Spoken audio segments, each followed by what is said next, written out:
In this video we are talking macOS Mammoth, MacBook Air M2, AirPods Max and AirPods Pro, but first a correction. Want the latest Apple news, leaks and rumours? Subscribe and ring the bell. I'm iCave Dave and I simplify Apple so that everything just works for you, and if you want the latest Apple news, leaks and rumours every weekday, like the video, subscribe to the channel and ring the bell. And yes, I got it wrong in a video last week. The iPhone 13 Pro Max has got a 4352 mAh battery, not 2800, which is what I thought.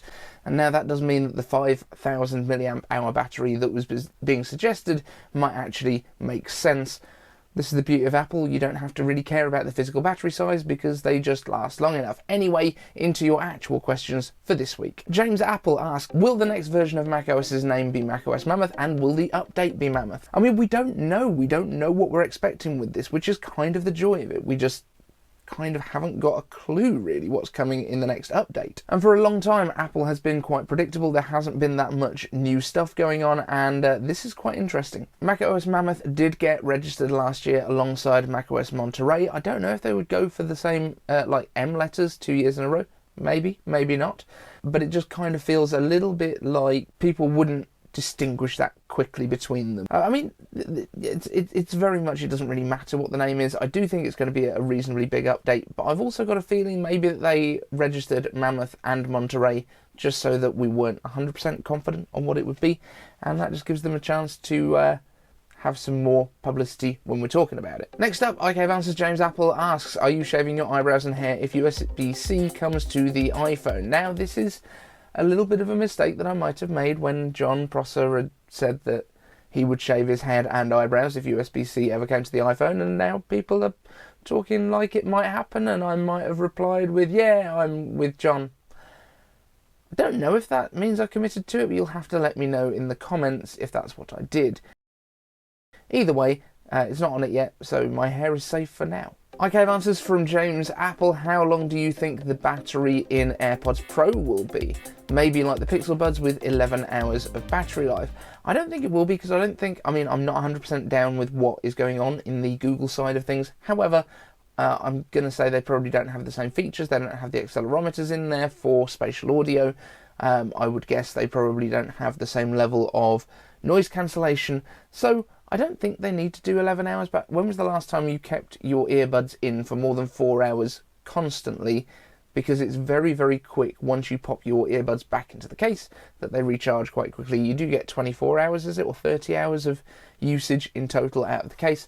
So not too bad, I think, still. Next up, James Apple asks, will the MacBook Air come at WWDC or in the fall with the iPad Pro as it did in 2018 when they both got redesigned at the same time? Because I think the latter approach will happen. What do you think? I think you might mean the latter approach rather than the ladder approach, because I don't know what a ladder approach is. So I think that's what you're saying, that they'll come in the fall. I don't know. I would love to see them at Wwdc, obviously, because I want to see more things sooner. We know that the chips have been produced already. We're pretty confident that they're going to have the A15 cores inside. So I would love to just see them. I would also love to see what colours they go with. Are they going to go bold or are they going to go pastel? Is it going to be more like iPad Air 4 or the actually blue iPad Air 5?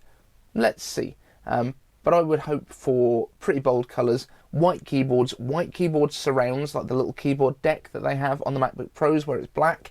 I want to see that in white. I think that would look pretty clean. And yeah, let's see what we get. Next up from Team Kinetics, iCave Answers, I noticed some significant slowdown when using my 14-inch MacBook Pro with a Dell 24-inch 1440p 60Hz external monitor. Saving images in Photoshop was taking upwards of 20 seconds when it's usually almost immediate. I can replicate the issue by having something displayed on the external monitor, and the issue goes away when the monitor isn't being used. A quick search online suggests this isn't uncommon in Apple Silicon machines, something to do with the Retina resolution and the SoC needing some of those GPU cores to scale the display to a non-native resolution. Can you recommend any monitor size or resolution that will work natively, not the studio display? Too much pounds. Do you think that Apple would fix this issue or suggest using their own hardware? Now, I'm not certain that this is the case.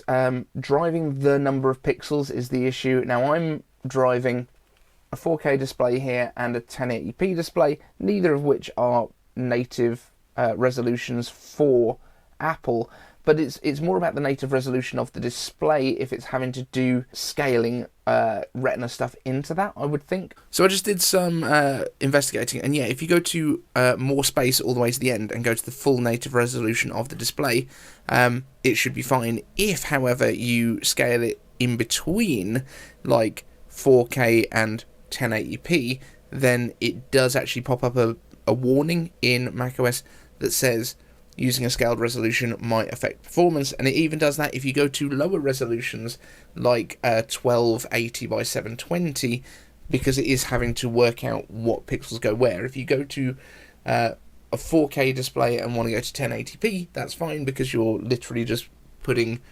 4 pixels as one each time, and that's a very simple one. It's when it has to do more work. Hopefully that makes sense.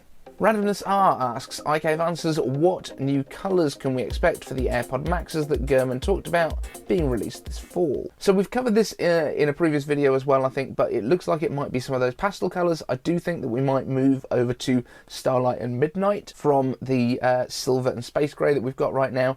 I think we'll probably get the purple. There'll probably be another green of some sort, because Apple seems to love greens at the moment, very in this season.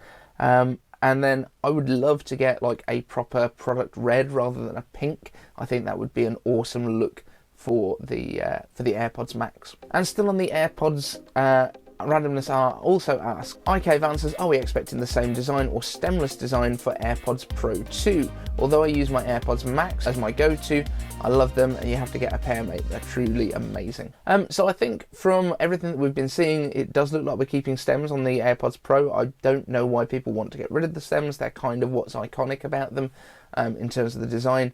The AirPods 3rd generation, the non-Pros, have gone to a very similar looking design to the AirPods Pro, and I think that makes sense. I think that Apple would be kind of trying to unify the design language, but also remember that those stems are there for a reason. They house some of the battery, but they also house those beam-forming microphones, which means that you get a much better audio quality because the microphones themselves are pointing in the right direction towards your face.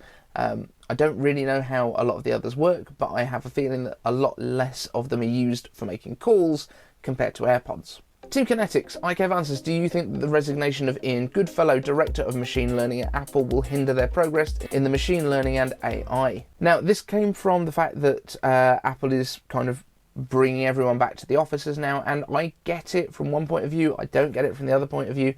I do understand why remote work is great and it should be encouraged in a lot of places, but Apple does also have a different kind of culture, and I'm not saying who's right and who's wrong here, but definitely Apple's way of having collaboration happen, the whole building, the Apple Park building, is designed for people to have accidental collaboration and bump into each other and be able to kind of collaborate on projects and share ideas.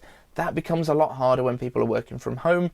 I understand it, did a lot of remote work, and I've also done a lot of work in a particular place, and to be honest, you do get more done when you're working with the people that you work with, in most cases. It depends on your projects and what kind of thing you're working on, but to the actual question, will it hinder Apple hugely? Probably not. I think they've probably got enough people there that know what's going on with the projects and are able to push them forwards, and I'm sure they'll be looking to bring more people in with that experience. Now, if the pandemic hadn't happened, this is one of those things that wouldn't be happening, but I think Apple does need to decide what their culture wants to be, and if they want it to be an in-person thing where everyone's in the same place and collaborating together, I think that is okay for them to choose, and it's also okay for people to leave if they're not comfortable with that and they want different working arrangements.